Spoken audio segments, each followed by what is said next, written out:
নমস্কার প্রিয় বিয়ার, আপনারা দেখছেন খবর তরঙ্গ। চলে গেলেন 2004 থেকে 2014 পর্যন্ত দুইবার প্রধানমন্ত্রীত্বে থাকা ডক্টর মনমোহন সিং। দিল্লির এইমসে তিনি শেষ নিঃশ্বাস ত্যাগ করলেন। এই জন্য তার প্রতি একমুঠো শ্রদ্ধাঞ্জলি।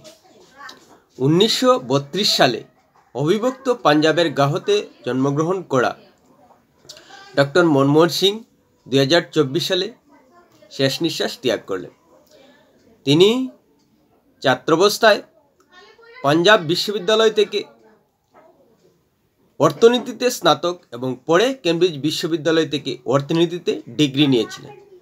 তারপর 1991 সালে নরসিমা রাওয়ের সরকারে অর্থমন্ত্রীর দায়িত্ব সামলেছেন, পরে প্রধানমন্ত্রী হন।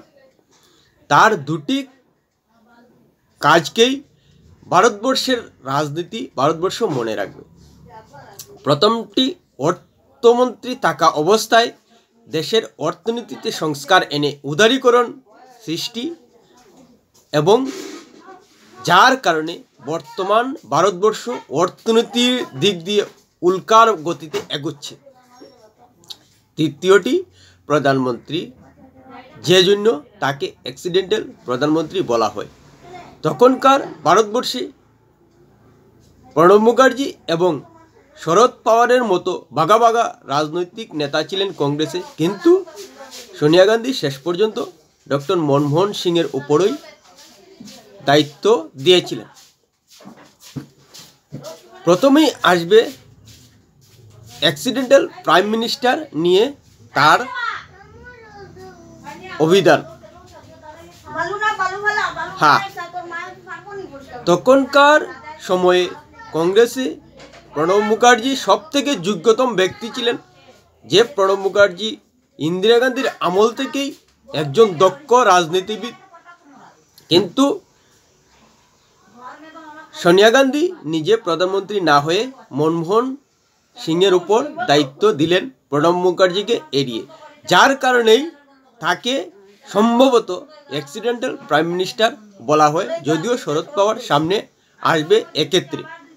আর সেই জন্যই দুইজন যোগ্যতম ব্যক্তি থাকা সত্ত্বেও, যেহেতু ডক্টর মনমোহন সিং প্রধানমন্ত্রী হয়েছেন, তাই তাকে অ্যাক্সিডেন্টাল প্রাইম মিনিস্টার বলেই অভিধা করা হয় বলে মনে করা যায়। সোনিয়া গান্ধী কেন হলেন না প্রধানমন্ত্রী? আসলেই রাহুল গান্ধীর আপত্তি ছিল, সেই সঙ্গে কংগ্রেসেই থাকা শরদ পাওয়ার এবং পিএ সাংমার তীব্র আপত্তি সোনিয়া গান্ধীকে নিয়ে। সেই সঙ্গে বিজেপি বিরোধী আসনে থেকে সোনিয়া গান্ধীর উপর বিদেশি তকমা লাগিয়ে নানাভাবেই তাকে প্রধানমন্ত্রী হতে তীব্র আপত্তি জানাচ্ছিল।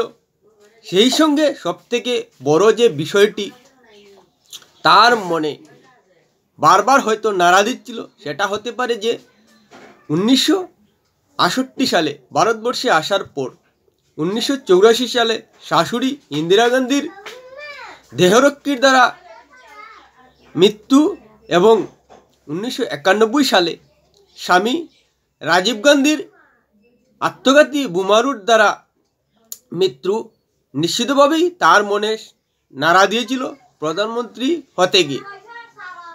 যে কোনো কারণেই হোক, তিনি প্রধানমন্ত্রী হওয়ার সুযোগ পেয়েও হননি, বরং প্রণব মুখার্জি এবং শরদ পাওয়ারকে এড়িয়ে ডক্টর মনমোহন সিংকে প্রধানমন্ত্রীত্বের দায়িত্ব সঁপেছিলেন, তাও একবার নয়, দুইবারের জন্য।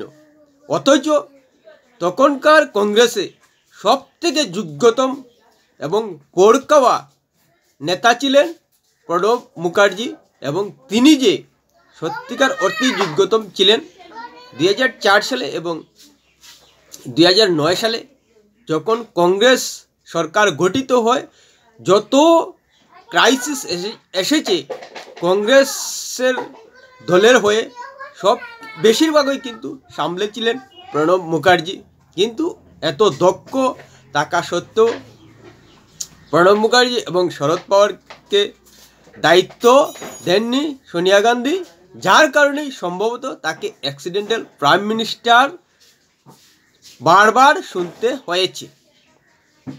আর সবথেকে স্মরণীয় হিসেবে ডক্টর মনমোহন সিংকে ভারতবর্ষ মনে রাখবে অর্থনীতিতে সংস্কারের জন্য। নরসিংহ রাওয়ের সরকারে ভারতবর্ষ রাশিয়ায় বিপর্যয় নামার পর অর্থনীতিতে ঢুকছিল, সেই জায়গায় দাঁড়িয়ে ভারতবর্ষের অর্থনীতির সংস্কার করে বেসরকারীকরণ করেছিলেন, শিল্পোদ্যোগে উদ্যোগ হয়েছিলেন এবং চাহিদার উপর ক্রেতামুখী বাজার তৈরির চেষ্টা করেছিলেন, যার কারণেই বর্তমান ভারত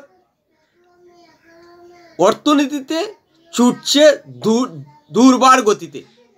আমরা এখন দেখতে পাই যে বিদ্যুৎ বেসরকারীকরণ, বিমানবন্দর বেসরকারীকরণ, বিভিন্ন প্রতিষ্ঠান বেসরকারীকরণ এবং বিভিন্ন সরকারি প্রতিষ্ঠান বেসরকারীকরণ হচ্ছে এবং তাতে দেশের শ্রমিক সংগঠনগুলো আপত্তি জানাচ্ছে বা বিভিন্ন রাজনৈতিক দল আপত্তি জানাচ্ছে, কিন্তু সেই বেসরকারীকরণের দ্বার খুলে দিয়েছিলেন কিন্তু ডক্টর মনমোহন সিং। আর এতে যে দেশের অর্থনীতি উল্কার গতিতে উঠে এসেছিল সেটা অস্বীকার করার উপায় নেই।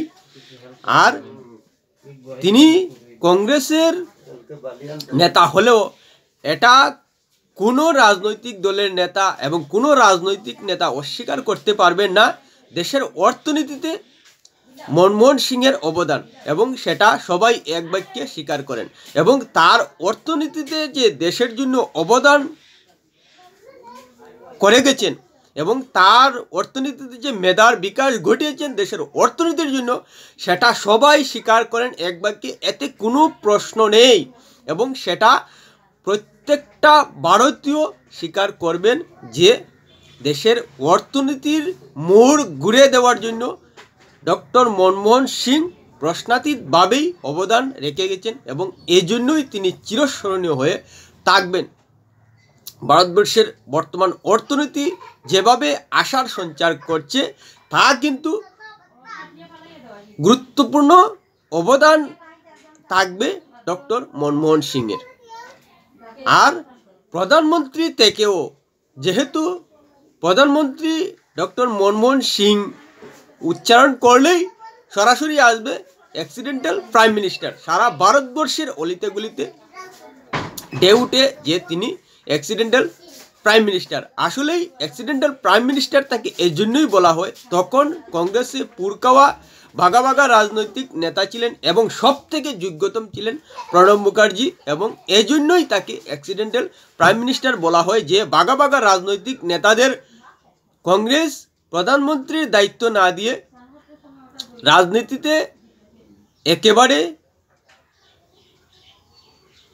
সরল সোজা রাজনীতিক হিসেবে পরিচিত ডক্টর মনমোহন সিং প্রধানমন্ত্রী হয়ে গেলেন। কিন্তু তার থেকেও বড় যে তিনি অর্থনীতিতে দেশের জন্য অবদান রেখেছিলেন, অর্থমন্ত্রী হিসেবে তার মেধার বিকাশ ঘটিয়েছিলেন, একথা অস্বীকার কেউ করতে পারছে না। এবং এ নিয়ে তার মৃত্যুর পরও দেখা যাচ্ছে যে প্রধানমন্ত্রী হিসেবে যে কার্যভার সামলেছিলেন তার থেকে অর্থনীতিতে তার যে অবদান রয়েছে তা বিশেষ করে জোর পাচ্ছে। প্রিয় বিয়ার, ভিডিওটি ভালো লাগলে লাইক শেয়ার কমেন্ট করবে।